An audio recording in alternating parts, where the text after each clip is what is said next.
Welkom by ons video waar ons net oor tale gaan praat. En ons gaan in 'n taal praat, ons gaan in Afrikaans praat. Hier by my het ek vir Iver, ek gaan nou ietsie meer oor hom sê, maar eers moet ons net advertensie maak. Iver, ek gaan 'n advertensie maak en dan gaan jy 'n advertensie maak. Is jy reg daarvoor? Jy's op die spot. So, hier's my advertensie vir jou. As jy nie in tale kan praat nie, gaan ons vir jou kan verduidelik hoekom jy nie in tale kan praat nie. Iver, jou beurt. My advertensie, ek kan nie voorberei hiervoor nie. Maar ek kan net dit sê, dat die Heilige Gees sal nooit gaan teen die boek wat geïnspireer is teen die Heilige Gees. Preach it, brother. Preach it. Nou kyk, ons gaan wegspring. Hier langs my het ek vir Iver Jeffries. Hy is my goeie vriend. Iver van Kempton Park. Sê net ietsie oor jouself toe. Nou, ek is 21 jaar in Kempton Park, leraar by die Baptiste Kerk daar. Ek was 'n bietjie in Nelspruit voor dit en ek en Johannes saam studeer. In 1998 begin en 4 jaar saam studies gedoen en het voltooi en ons het 'n instelling, ons kom kuier elke 4 jaar in die Kaap, maar dis nou 2 jaar gelede wat ons hier was. So nou word dit sommer elke 2 jaar. Ja, en nou ek kan sien, dit kan elke jaar ook word. Ek is happy daarmee. So Iver is my goeie vriend van studente daar, soos hy reeds gesê het. Ek is Johan Delport, ek is die predikant hier by Tygerberg Gesinskerk en Iver is my vriend wat ek bel as ek groot teologiese vrae het. En dis hoekom ek jou genooi het om hierdie video saam met my te doen. Iver, ons praat oor tale, ons praat oor glossalia, wat ons dan nou oor vertaal het met die woord tale. En ek dink dit gaan eintlik hand in hand in ons kerk vandag met profeseë en die vrae daar rondom. Hierdie video het eintlik sy geboorte gekry toe 2 predikante in ons omgewing video's gemaak het om te sê, ja, maar as jy nie in tale kan praat nie, het jy nog nie die Heilige Gees ontvang nie. En 'n ander predikant het gesê, daar's ander kerke wat sê hulle is woordvas, hulle is Bybel geïnspireer en Bybel gedrewe, dis iets wat ons regtig probeer wees, ons probeer woordvas wees. En toe sê hy, maar hulle laat nie hulle mense toe om in tale te praat of profeseë te doen. En dit het my laat dink, miskien is dit tyd dat ons 'n video hieroor maak, want in ons kerk, Tygerberg Gesinskerk, is daar baie mense van die tradisionele kerke, en ons baie mense uit die Pinkster en die charismatiese kerke. Om die waarheid te sê, ons het manne en vroue wat getrou is, waar die een uit die een kerk en die een uit die ander kerk uitkom, en hierdie is die goue middeweg vir hulle, en ons is bly daaroor dat die Here vir ons geseën het daar. So, net om die tafel mee te dek, Romeine 14 vers 1 is eintlik my hartsgesindheid hier, en ek wil hê, en ek weet, jy is ook 'n sensitiewe ou, en ek dank die Here daarvoor, dat maak nie saak waar jy staan rondom tale nou nie. Die idee is nie om jou te Bible bash of om jou, natuurlik wil ons jou tog oortuig van ons siening. Elke ou is tog oortuig sy eie siening is die regte een en die finale een. Ons wil nou daaroor praat. Maar Paulus sê in Romeine 14 vers 1 en dit moet vir jou ook 'n maatstaf wees. Aanvaar die een wat in die geloof swak is en sê nou nie enigiemand is swak of sterk hier nie, sonder om met hom te stry as sy opvatting van jou 'n verskil. So hierdie gaan nie oor om 'n stryery te hê nie, hierdie gaan oor om 'n bietjie in die woord in te grawe, Iver, en om te kyk. Wat sê die woord? Wat sê alternatiewe sienings en hoe kom ons daarby uit? So, ons praat oor tale, die woord glossalia beteken of taal of tong. En Dis ook om in Engels die woord vertaal het as the gift of tongues. Ja, so dit and not the gift of languages, maar dit kon enige manier vertaal word. Dit kon enige een kan gaan. Okay, so, in 2001, ek en Iver het saam begin swat in 98, so 2001 was ons klaar geswat. So Iver, ek is eintlik, toe ek hierdie vraag uitdink, soos ek moet dit vra, want dit gaan iets vir die mense ook in ons siege en ons geestelike pad met die Here ook laat inkom. 2001. Vertel vir ons, waar het jy gestaan rondom die gawe van tale? Ek dink in my 4 jaar het ek vir myself die ding uitgeklaar in my gedagte dat ek wat hulle noem 'n streepteoloog, dat ek 'n streepteoloog is. In Engels 'n cessationist, nie 'n sensationist nie. Cessation beteken to cease, to stop. Okay. So 'n cessationist of 'n streepteoloog beteken die streep is getrek. Die oomblik toe die laaste Nuwe Testament boek afgehandel is, of party ouens sê toe die laaste apostel dood is, toe die gawe van tale tot 'n einde gekom. So dit sou saam met Johannes tot 'n einde gekom het in daai teorie. Ja, dis waar ek was in my gedagtes. En dit sou gaan saam met ander wat sogenaamde bonatuurlike gawes, soos profesie, soos wonderwerke, so genesing, gawe van genesing. En dan natuurlik gawe van tale en uitleg van tale. En die rasionaal agter dit was dat die bonatuurlike gawes was amper soos in Engels 'n backup vir die evangelie boodskap. 'n Ou stap by jou gemeente in. Hy sê ek is apostel so en so en ek is een van Jesus se 12 apostels of Paulus wat na die tyd 'n apostel geword het en ek is regtig deur Jesus geroep. Hier is die ware evangelie. Hoe weet ons jy is 'n apostel?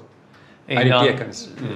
Hy kan die bonatuurlike tekens doen of dit geskied in daardie tyd in die kerk wat sê hier's die ware evangelie. Maar die oomblik toe daai ware evangelie nou gevestig is, op skrif gesit is, laaste Nuwe Testament boek is geskryf, nou is dit nie meer nodig vir die gawes wat dit moet onderstreep of rigsteen of backup om te sê hier's die ware evangelie, ons het dit nou. So dit was my redenasie vir 20 jaar tot Januarie 2022. En Iwer baie konservatiewe en ek sê nie spesifiek gereformeerde nie, maar baie konservatiewe teoloë handhaaf dit. Ja. Hulle handhaaf dit nog steeds. Nou dalk net om my 50 sent op die tafel te sit in dieselfde tyd wat ons saam geswat het 4 jaar teologie en jy is so 'n hardcore baptis. Ek het uit die tradisionele kerk tot bekering gekom en toe het ek na die charismatiese kerk toe gegaan. So ek het die siening gehad, daar's 3 tipes tale. Daar's die tale wat Handelinge van praat, die wonderwerk dat hierdie mense praat in hierdie tale en almal kan dit verstaan. En dan het ons geïnterpreteer dat Paulus sê daar's 2 tipes engeletale of brabbeltale wat ons dit ook kan noem. En die een is wat jy in die kerk praat saam met die aanbidding, wat uitgelê moet word en die ander een is jou persoonlike taal wat jy ook in die aanbidding kan doen. Jy moet dit nou net nie hard doen nie en dan meeste van die tyd sê Paulus jy moet dit by die huis gaan doen. Okay, so dis is om net om te sê waar ek was. So en ons het eintlik verskil daaroor. En ons het gepraat daaroor, nê. Nee. In Bloemfontein. Jy daar was, het ons daaroor gesels en ek dink uit die aard van ons vriendskap het ons basies gesê let's agree to disagree. Ja. En weet jy wat's wonderlik van dit gewees? Iwer hier is ons nog steeds, ons is vriende. En daai verskil het nie gemaak dat ons nie kon vriende wees nie. Ons was vriende deur dit alles en ek dink hierdie is belangrik vir ons om te sê die feit dat jy met my verskil oor hierdie goed beteken nie ons is kwaai vriende nie. Ons kan nog steeds saamwerk vir die Here. Ja, kan ek amper sê dis nie 'n essensiële ding in terme van as ek en jy nie saamstem oor die opstanding van Jesus nie. Ja, dis kern tot die evangelie. Jy sê hy het opgestaan en ek sê hy het nie. Dis kern tot die evangelie. Dan kan ons nie sê ons is broers in die Here en ons stap die pad saam. Definitief, ek dink ons 'n paar goed. Die gesag van die skrif. Ja. Die opstanding van die Here, die goddelikheid van die Here Jesus wat nou saam met sy opstanding. Drie-eenheid. Ja, die drie-eenheid. Nou okay, dis nou het ons nog 'n video opgelaai vir 'n volgende geleentheid. Nou, toe ek en jy nou vroeër gepraat het ek gesê daar's 3 hoofsienings, maar ek dink daar's 4 hoofsienings. Wat sou jy sê is die 4 hoofsienings rondom tale soos wat dit nou is? Wel, as die Pinkstersiening, wat populêr is, dat die spreek in tale en dit sou natuurlik verwys na hoofsaaklik brabbeltale, soos ons dit noem. Die spreek in tale is die bewys dat jy met die Heilige Gees gedoop is. En dan sou daar die siening wees wat ek net nou verduidelik het, streepteologie. Tweede ene, ja. Wat sê die gawe van tale het opgehou met die voltooiing van die Nuwe Testament of die dood van die laaste apostel. En dan sou daar wees wat hulle noem in Engels open but cautious. Om te sê nee, gawe van tale, die Heilige Gees kan dit nog gee. Hy gee die gawe soos hy wil. Maar ons moet waak dat ons nie wanordelijk raak. Dis die derde ene. Iwer hierdie ene sien ek eintlik baie nou onder ons moderne Pinkster en charismatiese kerke. Dat hulle beoefen die gawe nog steeds van tale, maar hulle forceer dit nie meer op mense af nie. Weet so, ek sien dit nogal eintlik. Dis 'n baie populêre ene. Okay. Ja, die laaste siening sou wees dat die gawe van tale is die vermoë om in ander lande se tale te spreek sonder dat jy dit geleer het. So dit is op die ingewing van die oomblik, dis 'n bonatuurlike werking van die Gees. En dis het ons in Handelinge 2 byvoorbeeld kry. Ja. En ek dink in 1 Korintiërs 14 terloops. Maar ek kan dalk net nou okay, ons is dis hoe waar ons dit gaan doen. So want ek dink die kykers kyk nou en is wonder, so hulle is op die punt van hulle stoele en sê, so jy het nou die 4 sienings gegee, maar waar staan jy? Nou net sê dat ek en Iwer het baie verskil en ons het nooit hieroor gepraat nie. En toe ons weer oor praat, toe kom ons agter maar ons dink nou dieselfde hieroor. Wat eintlik wonderlik is as jy dink dat 2 mense wat apart die skrif ondersoek wat op die 2 spektrums was, het tot dieselfde gevolgtrekking gekom wat vir my nogal bemoedigend is. So Iwer, in 4 sinne, min of meer, waar staan jy nou? Wel, ek is nou op die plek waar ek glo dat die laaste siening, miskien die laaste 2 saam, maar hoofsaaklik die laaste dat dit is die vermoë om in 'n ander land se taal te praat sonder dat jy dit geleer het.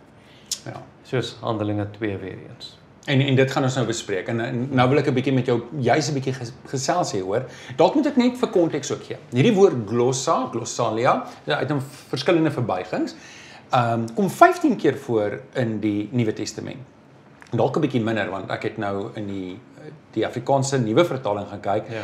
En toe sien ek nie alles wat in die nuwe vertaling staan presies so in die Grieks nie. So die Handelinge 1 kan dalk uitlees, maar in Handelinge kom hy 4 keer voor in die 83 vertaling, 10 keer voor in 1 Korintiërs 12 en 14 En 13. en 13, dis reg, die hemele, die engeletaal. So die gewig lê meestal daar. En dan het Markus dit darm 1 keer genoem. Ja. In die einde, sodat ons 'n bietjie daaroor kan praat. Nou dit gesê, ek dink dit is belangrik om dit te hoor dat dit kom nie net 1 of 2 keer voor nie. Daar word redelik gepraat daaroor. Ek voorsien 4 probleme. Ek wil 4 spesifieke probleme waarmee ons gemeentelede gekonfronteer word wanneer hulle met ander gelowiges praat wat baie sterk staan op tale en ek wil hê jy moet jouself kan verdedig. So ons gaan 'n bietjie uit die skrif uit praat en ons gaan vir jou 'n bietjie tools gee hoe om jouself te verdedig dat jy die skrif verstaan en dat jy nie net sê o, maar ek stem net nie saam nie, maar dat jy verstaan hoekom jy glo wat jy glo. Iwer, sê reg vir my. Ja. Okay, probleem nommer 1. Tale is 'n teken dat jy die Heilige Gees ontvang het. Met ander woorde, as jy nie in tale kan praat nie, het jy nog nie die Heilige Gees ontvang nie. Wel, dit dryf in teen Romeine 8 vers 9. Wat sê as iemand die Gees van Christus nie het nie, behoort hy nie aan hom nie. Ja. So nou het jy 'n probleem, want wat van daai Christen wat nie in tale kan praat nie? Waar Romeine 8 vers 9 sê as hy nie die Gees het nie, behoort hy nie aan Christus nie. Of in 1 Korintiërs 12 vers 13, waar Paulus sê dat ons is almal in een gees gedoop in een liggaam, Jood of Griek, slaaf of vryman. Ja. Almal van ons. En dis baie duidelik uit 1 Korintiërs 12, nie almal het die gawe van taal nie, ons gaan net daaroor praat. Ja, want Iwer, ek wil nou vir jou 'n curveball gegooi het om te sê, ja, maar dis maklik. As 'n ou nie in tale kan praat nie, is hy nie 'n kind van God nie. Ek kan tot daai gevolgtrekking kom as ek daai sienswyse. Ja, 'n ander probleem wat jy het is die boek Handelinge. Want in die boek Handelinge het jy voorbeelde van mense waar die Gees op hulle kom en die bewys dat die Gees op hulle kom is nie die gawe van tale nie. En dis waar die nuwe vertaling jou 'n bietjie om die bos lê. Ongelukkig, en ek hou van die 83 vertalinge, dis my gunsteling vertaling, maar die tale kom 4 keer daarvoor, maar ek dink in die Grieks net 2 keer. Dis net in Jerusalem en dan by die heidene. So al die ander kere word daar nie in tale gepraat nie. Ja, daar word in tale gepraat in Handelinge 2, waar die Gees uitgestort word. 10 of 9. Dan Handelinge 10, dan Handelinge 19. Is daar die 3 verwysings. En dan is dit klaar. Na waar in tale gepraat word. Ons het nie ander verwysings nie, maar jy het verwysings en Petrus, gevul met die Heilige Gees, het vir die Joodse raad gesê, julle het hom gekruisig. Ja. Deur die hande van goddelose manne. So dit definitief vervulling sonder tale. Ja, of jy het in Handelinge 13, Paulus gevul met die Heilige Gees het omgedraai na Elimas, Bar Jesus, die towenaar, en gesê jou seun van die duiwel. Nou oké, die uitdaging is, ons het gesien Petrus het in tale gepraat. Ons het dit gesien. En ons ken ook die argument van stilswye is 'n slegte argument om te sê, maar ons lees dit nie verder nie. So ek soek 'n vers wat sê dis oké as jy nie in tale praat nie, jy kan nog steeds 'n kind van die Here wees. Met ander woorde, tot nou toe as ons Handelinge lees, al wat ons sien is 'n gebrek aan tale oral. Maar ons kan nog steeds, net soos wat ek kon sê met stilswye, ja, maar dit is nie daar nie, kan die ander sê, maar dit is daar, dit staan net nie daar nie. Hoe weet ek dat ek 'n kind van die Here is, al kan ek nie in tale praat? Dink die bewys daarvan dat jy die Gees het, dat jy 'n kind van die Here is nie gawes nie, maar vrug. Ja. Die vrug van die Gees. Dis eintlik groter. Jy het voorbeelde deur die geskiedenis en jy het voorbeelde in die Bybel van mense wat bonatuurlike gawes het. Kom ons sit net tale op sy vir 'n rukkie. Daar's mense in die Bybel, hulle het bonatuurlike gawes en dis deur die Gees bewerk natuurlik, maar hulle is nie gered nie. Jy het Biliam in die Ou Testament, in Numeri 22, 23, 24, dan sê dit, die Gees van die Here is op my, en dan profeteer hy. Die Gees het oor hom gekom, hy profeteer, en hy word explisiet 'n valse profeet genoem in die Nuwe Testament. Dan het ons die voorbeeld in Matteus 7, Here, Here, het ons nie in U naam geprofeteer, duiwels uitgedryf, wonders gedoen nie. Ja. Dan sê Jesus, gaan weg van my, julle werkers van ongeregtigheid, ek het julle nooit geken nie. So hulle het die wonderwerke, Ja. maar hulle het nie die verhouding nie. En nou wanneer ons oor die gawe van tale praat, daar's voorbeelde in die okkulte en voorbeelde in vals godsdienste waar mense in tale praat. Maar hulle is nie wedergebore nie. So ek dink daar het ons 'n voorbeeld om te sê die feit van in tale spreek is nie noodwendig die bewys dat jy wedergebore is nie. Nou, ek het nou nog 'n vers. Kan ek net sê dat 1 Korintiërs 12 weer terug wat ons dalk net nou op gaan uitbrei. Ons is nou by dit, vers 29 tot 30. So spreek almal in tale? Nee. En hoe weet ons die antwoord is nee? Want hy het vroeër gesê is almal apostels, is almal profete? Ja. Gaan lees daai verse, dis in 1 Korintiërs 12, 29 tot 30 waarna Iwer nou verwys. En nie net dit nie, in vers 10 van dieselfde hoofstuk, dan sê hy aan een word gegee die gawe van. Aan een word gegee die gawe van tale, aan 'n ander die gawe van uitleg en so aan. Ja. So die punt van hoofstuk 12 is, almal is nie 'n elmboog nie. Almal kan nie die oog wees nie. Ja. En dis die ding met tale, want die Korintiërs het dit so all shapes and opgehef. sizes. Ja. Die Korintiërs het die gawe so opgehef en gesê ons is geestelik, ons praat in tale en Paulus se punt is, dis interessant dat hy elke keer die gawe van tale laaste lys. Ja. Asof hy vir hulle wil sê jy's nie so geestelik soos jy dink. En dan gaan hy in hoofstuk 13 as jy nie liefde het nie, help dit nie jy het hierdie gawe. Nou okay, om hierdie punt net vas te vat. Wat ek hiermee probeer sê is, luister, die skrif ondersteun nie die gedagte dat ek moet in tale kan praat as ek die Heilige Gees het nie. Afgesien van wat ons nou sê tale is, want ons gaan nou daarby kom, maar die skrif ondersteun nie die gedagte dat as teken dat ek die Heilige Gees ontvang het, moet ek in tale praat nie. Paulus maak dit baie duidelik. Handelinge wys vir ons in praktyk dat die tale het nie oral voorgekom nie, en Korinte sê Paulus uitdruklik, almal het nie die gawe nie. En Handelinge sê uitdruklik, gevul met die Gees, gevul met die Gees, gevul met die Gees, verskillende bewyse daarvan. Hulle het uitgegaan en kragtig getuig. Ja. Stefanus het die heerlikheid van Christus gesien en so aan, as bewys van vervulling met die Gees. Iwer, dalk moet ons net 'n paar hoofstukke teruggaan in Korinte ook, want ek dink daar word hierdie ding baie keer word dit aan die gawes gehaak. Kom ons sê al die gawes, dat as jy die gawes het, dan is jy net 50 tree nader aan die hemel as die ou wat dit nie het nie. Maar wat weet ons van hierdie Korinte gemeente in die vroeëre hoofstukke? Iemand het gesê, ek is moeg vir moderne kerke. Ek wil 'n Nuwe Testamentiese gemeente begin. En toe antwoord die ou, watter een? Die Korintiërs, die Galasiërs. Almal het probleme gehad. So die Korintiërs, dit is chaos gewees in daai kerk. Dis eintlik 'n vrot gemeente. En so die gawe van tale was nie 'n bewys dat hulle geestelik is nie. Paulus begin eintlik die hoofstuk oor gawes wat die geestelikes betref. Nou ons Bybels vertaal dit wat die geestelike gawes betref. Die Griek sê net die geestelikes. So dis asof hy sê, wie is geestelik? Wie is regtig geestelik? Dis nie die ouens wat sê ons kan in tale praat of wat ook al anders doen nie. In hoofstuk 13, die ou wat die liefde het. Ja. Nou, Kenneth het vanoggend 'n belangrike ding gesê. Kenneth is ons tegniese, ek weet nie, editor, regisseur daar agter. En ons praat oor gehoorsaamheid. Ek sê, maar ek is nie mooi nie. Hy sê, maar jy hoef nie mooi te wees nie. Jy moet net gehoorsaam wees. En hierdie gemeente, ek bedoel, hulle het mekaar hof toe gevat. Hulle het dronk geraak by die nagmaal en die arme mense uitgebuit. Hulle was onsedelik geweest. So ek wil net Iwer se punt mooi vasmaak. Moenie dink dat die gawe van tale wys enige iets. Jy sien, dit is nie in diens van ons nie. Dis in diens van die koninkryk. En dit moet ons onthou. Is jy tevrede met hom? Ek is tevrede. Gaan ons aanbeweeg. Dis reg. Nou probleem nommer 2. Dis reg. Okay, probleem nommer 2. Maar Iwer, luister, die skrif sê dan in 1 Korintiërs 13 vers 1. Tale is 'n engeletaal. Met ander woorde, dit is nie 'n aardse taal nie, dis 'n engeletaal. Wanneer ek in tale praat, dan praat ek met die Here in die taal wat ons in die hemel gaan praat. Wel, dit is moontlik dat Paulus dit bedoel. Hy sê hierso in 1 Korintiërs 13:1, as ek in die tale van mense of engele praat, maar ek nie liefde nie, dan is ek 'n galmende simbol en so aan. So dit is moontlik dat dit is waarna hy verwys, maar dit sou vir my moeilik wees om te interpreteer in die lig van verskeie ander tekste, maar ook die konteks van 1 Korintiërs 13. Want net bietjie verder af in vers 8, dan sê hy tale gaan ophou. Nou as ons sê tale is 'n hemelse taal, dan sê ons, Dit gaan ophou. wanneer Jesus kom, of wanneer ons in die hemel is, gaan ons nie meer hemelse tale praat nie. Miskien gaan ons Afrikaans praat. So wat ek dink, Johan, is dis ook moontlik dat Paulus hier bedoel, as ek die tale van mense en engele praat, asof dit een konsep is. So ons sien in die Bybel, engele verskyn aan mense, en dan verskyn 'n engel gewoonlik in 'n mensevorm, En wat se taal praat hy? en dan praat hy in mensetale. Ja. Dis nie 'n klinkklare argument om te sê dit kan nie engele tale wees nie.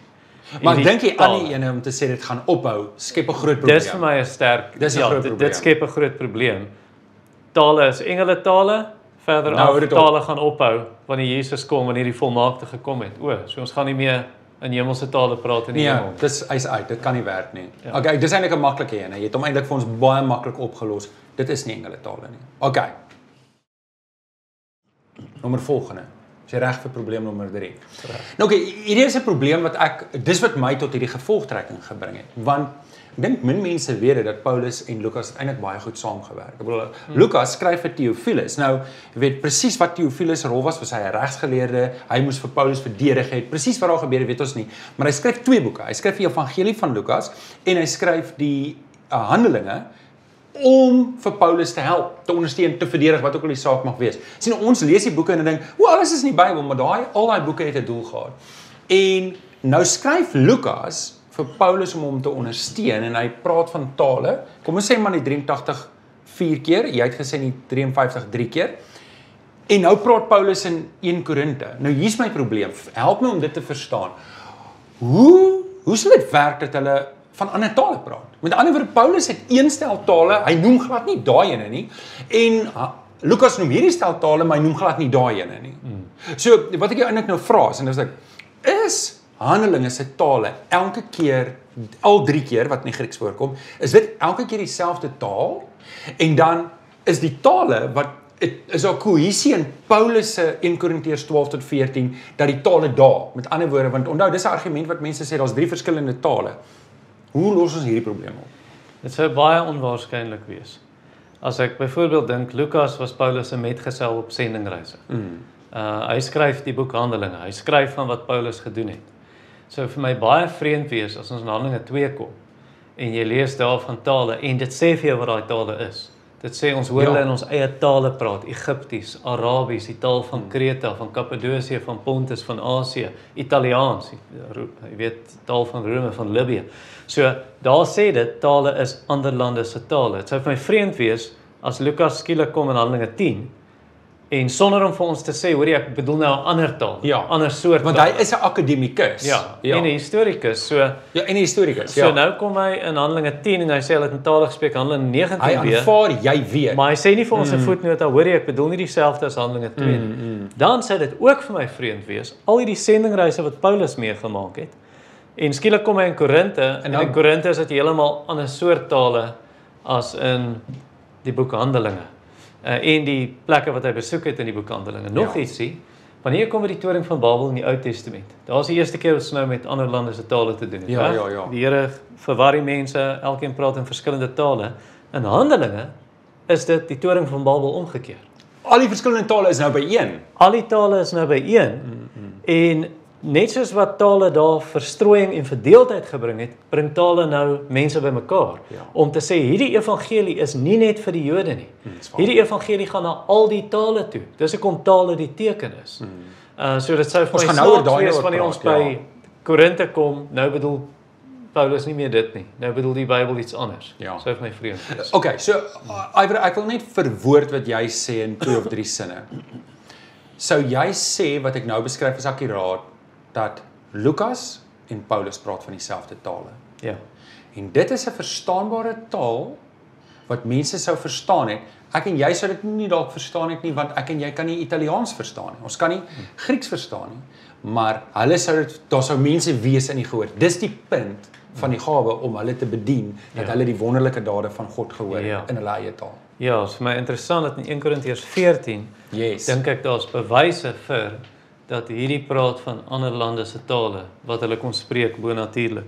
1 Korintiërs 14 vers 10. Daar is wie weet hoeveel soorte tale in die wêreld en nie een is sonder betekenis nie. Maar as ek nie die betekenis van die taal ken nie, sal die ou wat praat 'n vreemdeling wees vir my en ek vir hom. So hier sê Paulus, tale gaan oor 'n ander land se taal. Ja. En dan in vers 21 in die wet staan daar geskryf: deur die mense van vreemde tale en deur die lippe van vreemdelinge sal ek met hierdie volk spreek, en selfs dan sal hulle nie na my luister nie, sê die Here. Paulus haal Jesaja 28 aan, wat baie duidelik gaan oor 'n ander land se taal. Ja, En Paulus verstaan ons die konteks van die hoofstuk waar hy aanhaal. ja. Ja. Ja. Nou, okay. Ek wil nou ietsie meer daaroor sê oor die kerkorde, maar so as ek dit vergeet, herinner my. Maak ek dit jou probleem. Probleem nommer 4. Ongewone klanke. Iwer baie vertalings praat van die ongewone klanke. Maar weet so daar's tale en ongewone klanke. Maar weet so met ander woorde, okay, ek stem saam met jou met tale, maar ek gebruik ongewone klanke. Ek gebruik nou nie tale nie. Ja, dis 'n interpretasie, want dit is nie in die oorspronklike teks nie. In die Griekse taal, ons het die woord, jy het gesê glosas of glossolalia, soos ons dit nou getranskribeer het. So dis nie in die oorspronklike taal daai nie. En dis belangrik om te weet, daai woord wat gebruik word in baie vertalings, ongewone klanke, dit staan net nie in die Grieks nie, dis invertaal. En dit is belangrik om kennis te dis hoekom dit belangrik is. Iwer, wat se vertaling gebruik jy? Wel, ek gebruik English Standard Version. O nee, dis te hoog. Gewoonlik, en as ek Afrikaans spreek, die 20 Kenneth kan daai ene gebruik. die In Afrikaans? 2020 vertaling. Okay, so jy sê die 2020 is 'n goeie vertaling. Ek dink so, ja. Okay. So vir julle wat ernstig is oor die woord, kry vir jou. Ek hou van die 83, ek het ook 'n 2020 vertaling. Kry vir jou 2020 vertaling met die Bybelgenootskap. Gaan ons aan. Jy het nie hierdie probleem so vinnig uitgebed dat ek nie eers taal het nie. Nou, jy het klaar een geraak, Iwer, maar kom ons pak daai 'n bietjie uit, want ons het nou 'n baie klomp goed al vir mekaar. So ons gesê, eerstens, luister, almal gaan nie in tale praat nie. Reg? Dan het ons vir mekaar gesê, hierdie tale was fisiese tale en ons het vir mekaar gewys dat die tale in Handelinge en die tale in Korinte is dieselfde tale. Nou, voordat ek by probleem nommer 5 kom, wil ek dalk net eers vir jou 'n snelbal bal, kan ek? Okay.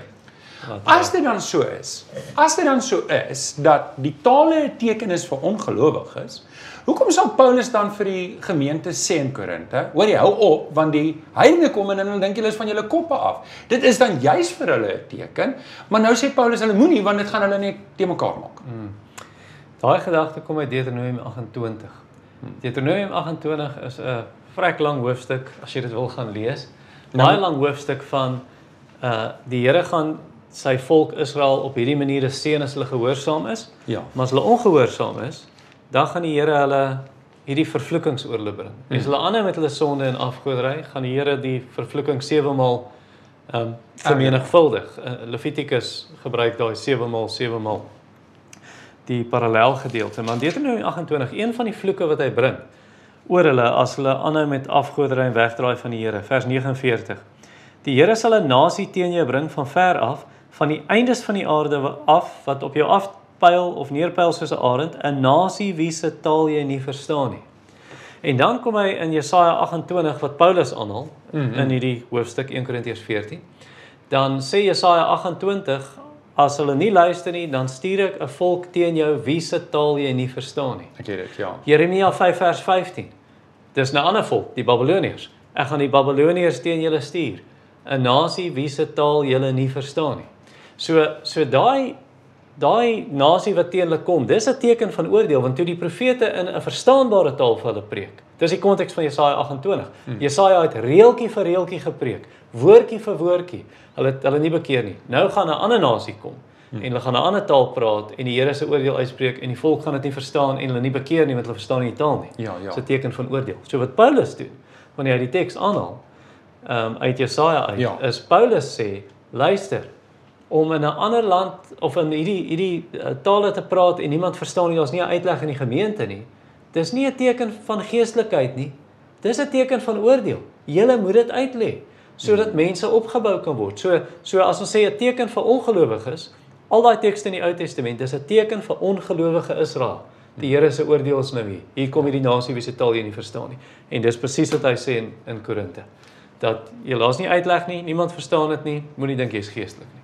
Okay, en ek het dit. En net uit die teks waarna Iwer nou verwys is 1 Korintiërs 14:22 wat sê die taal is dis 'n teken nie vir die gelowiges nie, maar vir die ongelowiges. Maar nou Iwer, my vraag wat ek nou tussen die lyne vir jou vra is: hoekom dan ophou praat in tale as die ongelowiges dan daar is? Want hulle sou dit tog moet verstaan. Die kwessie gaan oor dat almal dit gelyk gedoen ook. Okay. En daar's nie 'n uitleg nie. So ja. die ongelowige kan dit verstaan, maar hy gaan dink, hy sê eintlik hierso in vers 23, as die gemeente saamkom en almal praat in tale en iemand van buite kom in, of 'n ongelowige kom in, gaan jy nie dink julle is van julle sinne beroof. Julle is kranksinnig, hierdie mense is mal. Ja. Almal praat gelyk in tale, daar's geen uitleg nie. Hoe stig dit iemand? Hoe bou dit Ja. mense op?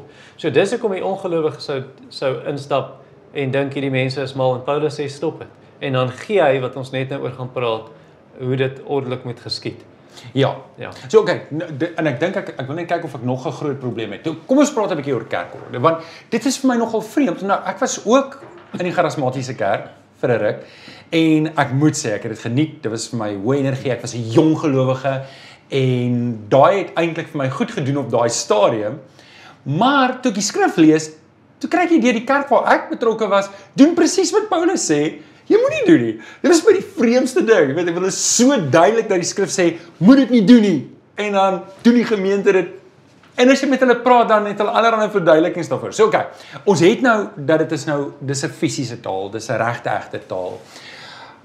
Praat met ons 'n bietjie oor die orde dan nou. Jy weet in hierdie gemeente, want dis nou moeilik vir ons want daar's nie behoefte in ons kerk om in tale te praat nie want almal is Afrikaans. En as daar Engelse mense is, miskien sal die Here ons seën met Kosa as daar en hy kan nie, maar almal kan dieselfde tale praat. Hardop gaan met my deur die kerkorde wat Paulus voorstel spesifiek rondom die praat van tale vir Korinte. Wel, Paulus sê hier in die teks, 1 Korintiërs hoofstuk 14 vers 27, as iemand in 'n taal spreek, laat dit 2 wees of op die meeste 3, een na die ander. Okay. So daar's 'n volgorde en dan sê hy en iemand moet dit uitlê. En as daar niemand is om dit uit te lê nie, moet jy stil bly. Moet jy swyg in die gemeente en met jouself en God praat. Nou, onmiddellik lei mense daaruit af, so dan beteken dit ek praat op my eie hier in tale met die Here. Wat 'n afleiding is, die teks sê dit nie, want net vroeër dan sê hy die een wat in 'n taal spreek moet bid dat daar uitleg kan wees. So dit mag wees dat hy hier met die Here praat, hier's niemand om uit te lê nie en dan praat hy met die Here en sê Here gee iemand om uit te lê. Ja. Gee iemand daai gawe. Maar dit is duidelik hier om jou vraag te antwoord oor die orde. En Paulus is ordelik. Hy gaan selfs verder in vers 33. God is nie 'n God van wanorde nie, maar van vrede. Vers 40. Alles moet deeglik en ordelik geskied. Daar is 'n gevaar. En ek dink die gevaar is aan ons kant. Aan ons kant. Die gevaar is jy kan die orde van 'n begrafplaas hê.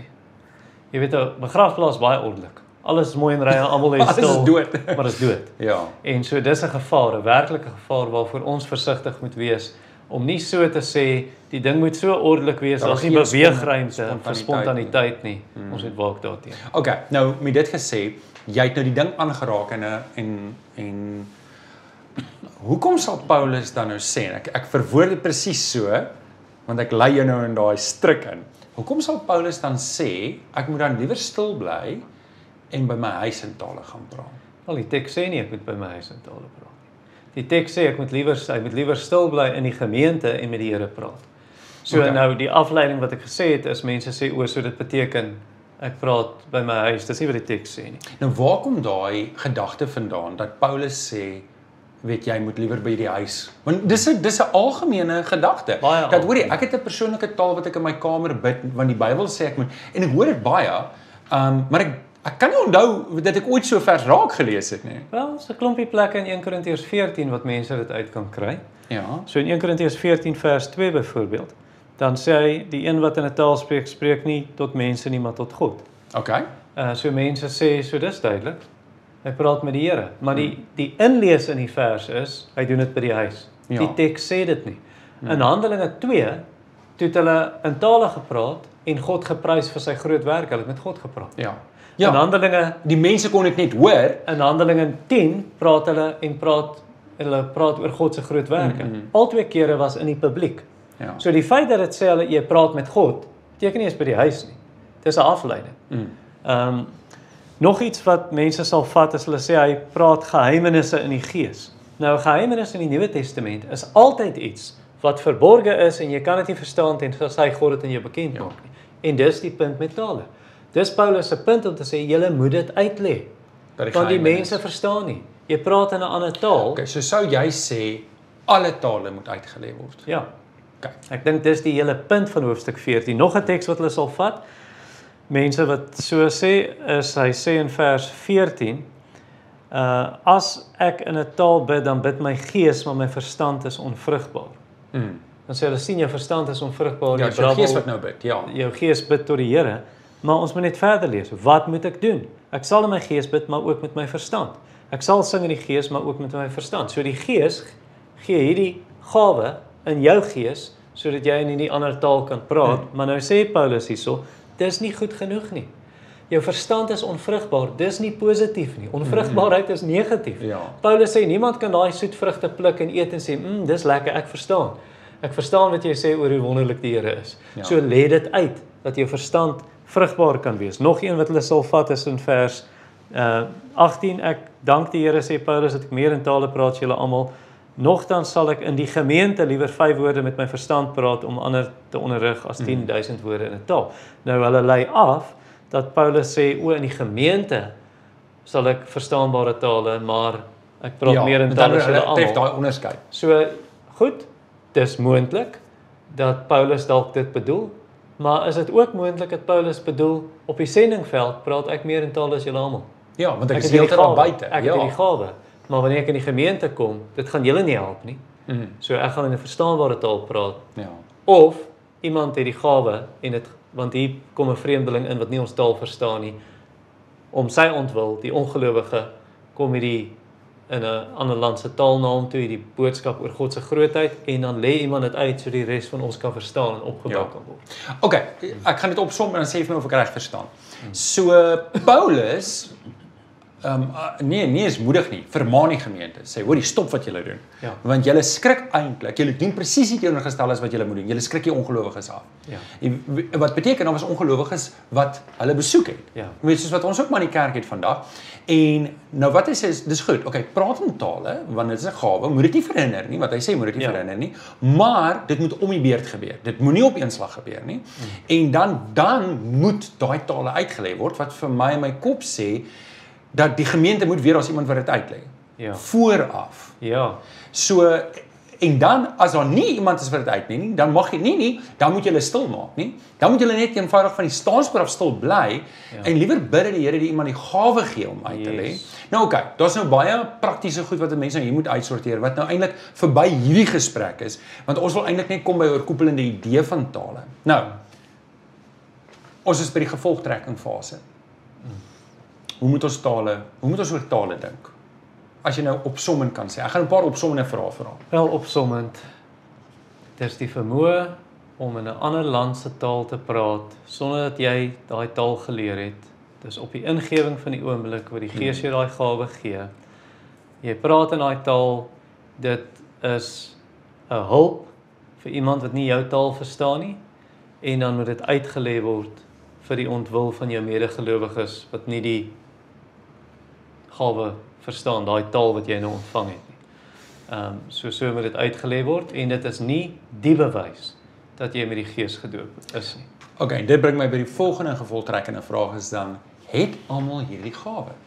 Wel nee, ons het dit, ek dink duidelik bevestig uit 1 Korintiërs 12, aan een word gegee die gawe van woord van wysheid, aan 'n ander die woord van kennis, en dan so aan, en aan 'n ander die gawe van tale. So kan dit wees, dit beteken nie ek het sonde in my lewe, of die Here het nie waarde aan my nie, dit is net, hy gee net nie vir almal alles nie. Nee. Nou hier is 'n moeilike ding, want ek en jy stem nou saam, dat hierdie gawe bestaan vandag nog, en die Here gebruik dit vandag nog. Ek bedoel, ek en jy het gepraat met Dr. Rudy, en weet hulle met die Gideons het gepraat van, is dit in China, kan nie mooi Brasilië, waar hierdie gawe, is die regte woord, gemanifesteer het, of weet nie wat om dit te noem nie. Nou, hoe leer ek om hierdie taal te praat? Watter taal? In tale. Hoe, weet van, ek het was aan kerke waar hulle gesê het, hoor, as jy wil leer om in tale te praat, ons gaan voor die tyd vir jou leer om in tale te praat, kom vorentoe. Hoe gebeur dit ek in tale praat? Nee, dit is 'n gawe van die Heilige Gees. En Paulus sê dit baie duidelik in 1 Korintiërs 12 vers 11. Almal word bekragtig deur een en dieselfde Gees wat die gawes individueel uitdeel soos hy wil. Hy besluit waar gee hy die gawe, aan wie gee hy die gawe. Beteken nie ek mag nie vra, Here, ek wil graag die gawe van administrasie, ek wil graag die gawe van hulpverlening, ek wil graag die gawe van diensbaarheid hê, want hy sê tog in hoofstuk 14 dat ons ernstig die liefde moet najaag en die geestelike gawes. So dis nie verkeerd om te begeer om 'n gawe te hê nie. Ons kan die Here vra, Ja. maar ons kan nie sy arm draai. Ja, nou, ek vra hierdie vraag eintlik meer op 'n praktiese punt. Hoe het hulle geweet hulle die gawe? Want weet dit wat ons vandag in die kerk sien is dat mense roep mense vorentoe en sê ons gaan vir jou hande op lê of ons gaan jou leer, maak jou mond oop, begin geleide maak. Wat verstaan jy het in die skrif gebeur? Weet dat mense in tale begin praat. Was dit 'n spontane ding? Moes iemand hulle leer? Hoe dit gemanifesteer die eerste keer? Wel, in Handelinge 2. Die Heilige Gees is uitgestort. Hulle het die Gees ontvang en hulle het in tale gepraat. Ek dink as 'n bewys vir die ongelowige Jode in Jerusalem dat die Here vat hierdie evangelie nou van julle weg. Want julle verwerp dit. Hy gaan dit na al die tale toe vat. Ja.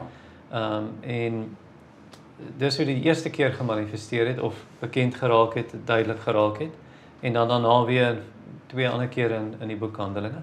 En dan in 1 Korintiërs waar hy sê julle is in een gees gedoop, al die gelowiges. Ja. En die Here gee die gawes soos hy wil. So met ander woorde sê jy dink dis 'n spontane manifestasie. Ja. Dis nie iets wat ek gaan soek en nou moet ek dit aanleer en weet soos 'n nuwe taal aanleer. Ja. Dis 'n gawe wat God vir my gee wat spontaan net kom.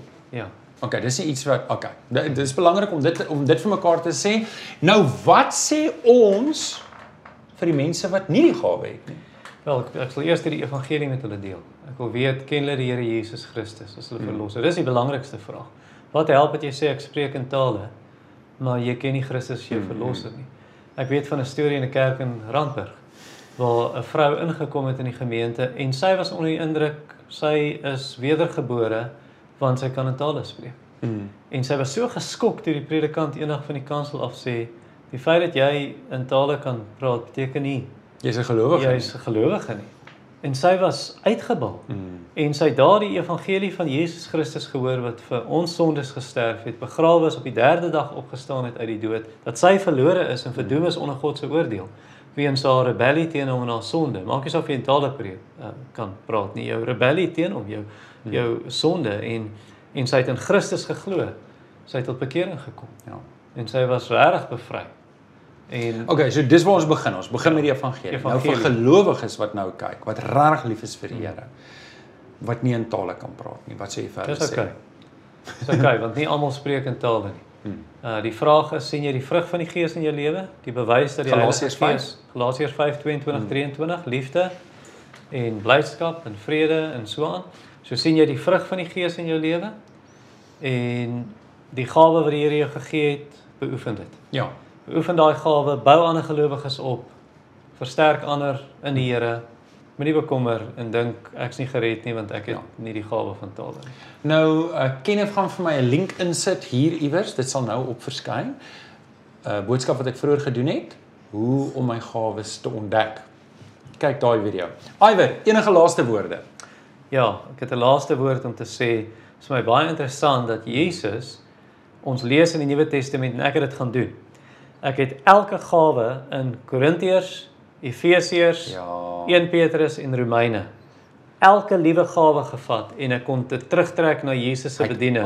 Hy het elke liewe gawe beoefen, behalwe die gawe van tale. Ons het nie op rekord dat hy daai gawe beoefen het nie. Ja. En dis vir my baie interessant gewees. Tog ek wonder hoekom. Dis moontlik dat hy nie daai gawe beoefen het nie, want die mense vir wie hy gepreek het, sy taal verstaan. Hy het gekom vir die verlore skape van Hy het nie na die heidene toe gegaan nie, maar eers die verlore skape. Eers na sy opstanding stuur hy die disippels na al die nasies toe.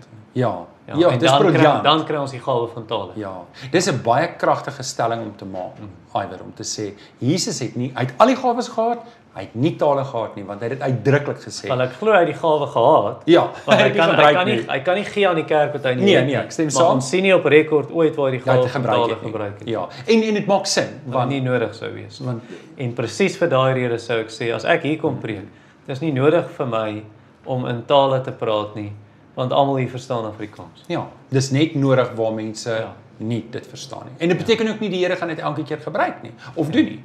Ja. Dis ons storie. Dankie dat jy saam met ons deurgedruk het tot die einde toe. Iwer, jy het nou vir ons 'n gebed gedoen, kan ek vir ons saam met die kykers ook 'n gebed doen? Vader,